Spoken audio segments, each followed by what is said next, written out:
आज पहिल्यांदाच शतक पार केलेलं आहे खरबुजानं आमच्या 101 आहे ना.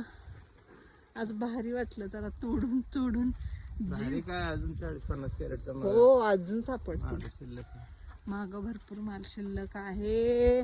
लोक ओरडतायत आम्हाला वेळच देत नाही तुम्ही, आम्हाला यायचंच आहे तुम्हाला भेटायला आणि फलाना डिमकाना.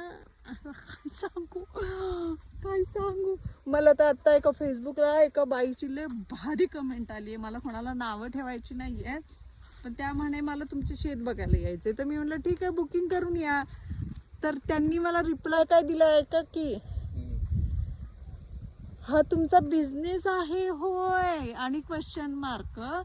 मला वाटलं प्रेमानं तुम्हाला भेटायला यावं तर तुम्ही डायरेक्ट पैशाची भाषा केली माझ्यासोबत. फुकट नाही, कुठले नॉलेज फुकट नसतं.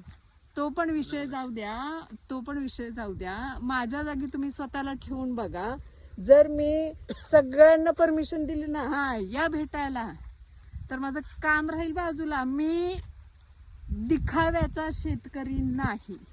हे पहिलं लक्षात घ्या. हा की एक ओळ केली एका ओळीत 4-4 भाज्या केल्यात आणि कुठे काय केलंय तसलं नौटंकीवाला शेती नाही करत आहे मी खरोखर शेती करते.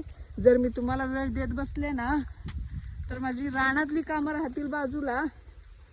मला काय हो आता नको वाईट बोलायला. नाही काय करायचं आपलं. अहो पण आपली रोजी रोटी म्हणजे शेती आहे. तुम्हाला वेळ देत बसले तर तुम्ही काय मला खायला पुरवणार आहे का कोण? स्पष्ट आहे. त्याच्यामुळे मला ना प्रेमाचा आग्रहच करू नका अजिबात. ज्या दिवशी मला वेळ असेल ना त्या दिवशी मी वर्कशॉप ठेवलं ना की पैसे देऊन निवांत माझ्याशी गप्पा मारायला या. काही प्रॉब्लेम नाही. दिवस तुमचा आहे हो.